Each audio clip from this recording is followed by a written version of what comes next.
I'm delighted to be joined today by Ritula Shah, who's today receiving an honorary doctorate from the University of Warwick. And I normally say welcome to the University of Warwick, but in your case, it's welcome back to the University of Warwick. It is, and I'm delighted to be here and really, really honoured. It's fantastic. It's so lovely. Warwick, for me, is such a positive memory, and I had a brilliant experience here. So it's fabulous to have this connection renewed in this way. Really, really pleased. Actually, we should say we're recording the week of the Brexit votes and Parliament, the no confidence votes, and the Prime Minister's deal being voted down. And you are at the heart of that at the BBC Broadcasting as a presenter of The World Tonight. And last night you were broadcasting, and we're recording less than 12 hours after you've come off air.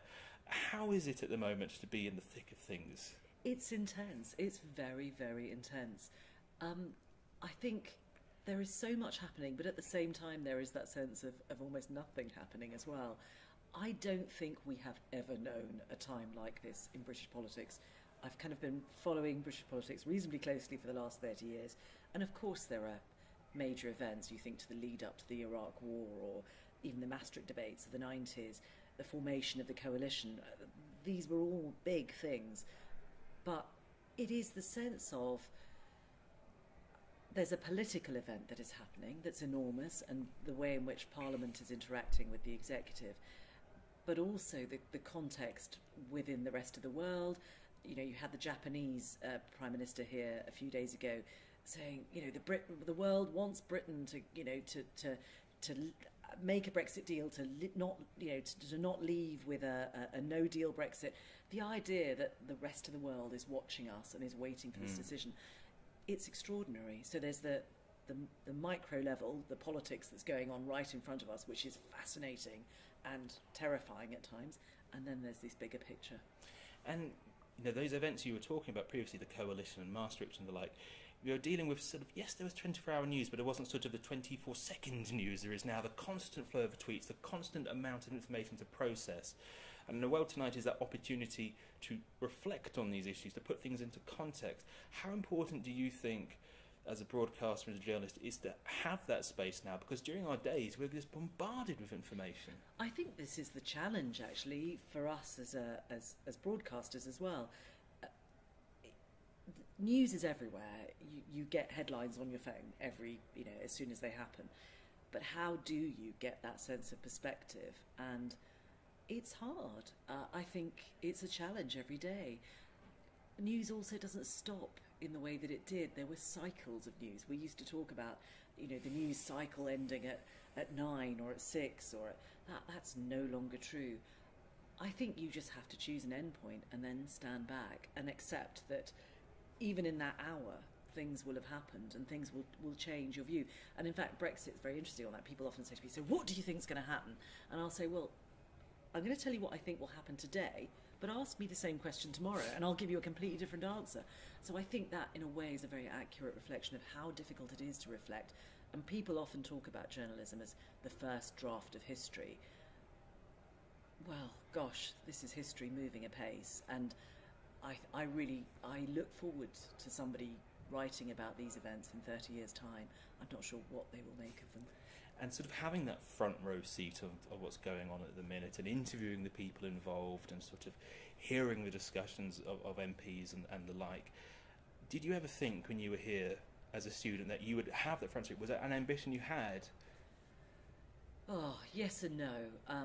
I definitely understood that it was something I cared about, and I was very much part of the media scene. There was a very strong media and politics scene when I was here, and I was part of the media side of that, so I was doing a version of that as a student. I definitely don't think that I thought I could have a ringside seat, and I think that's what's changed in a very positive way in the last 30 years. I didn't believe that a small brown woman from the kind of background that I come from could ever have been given a place at that table. And it's still something I pinch myself on a nightly basis and think, they're going to let me do this? And that feeling has never really gone away. I'm very glad. And I do think that my experiences here, the very positive educational experience I had, and the friends I made, the opportunities I had, they are what enabled me to think that I could even try.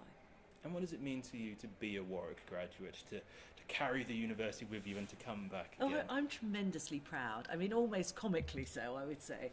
I think, in the 80s, this was described as Mrs. Thatcher's favourite university, which wasn't necessarily what you wanted to tell your friends at the time.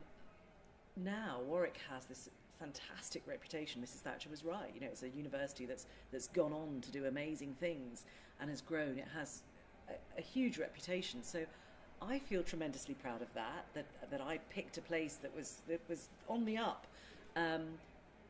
But more importantly than that, and that's quite superficial, the education I received was so brilliant. This term in Venice, whoever came up with the idea of a term in Venice, to study in the environment that you're learning about.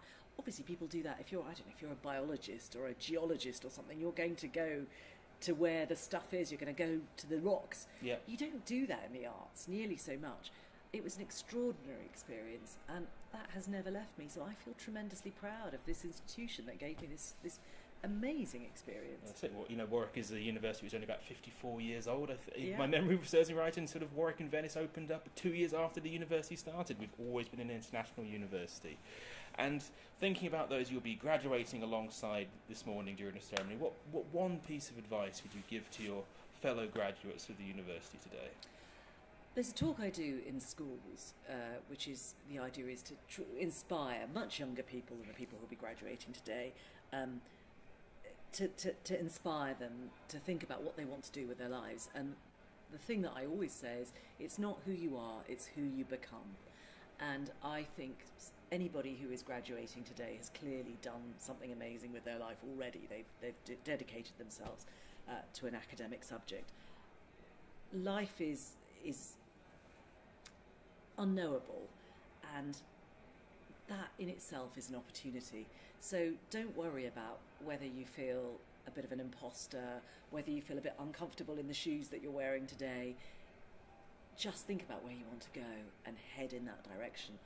You may not make it all the way, you may get well beyond where you imagined, but go on that journey. It is fantastic. It's about seizing opportunities, and I think this is a place that gives you a fantastic springboard. Ritula Shah, not only a Warwick graduate, but today an honorary graduate as well. Many congratulations and thank you for your time.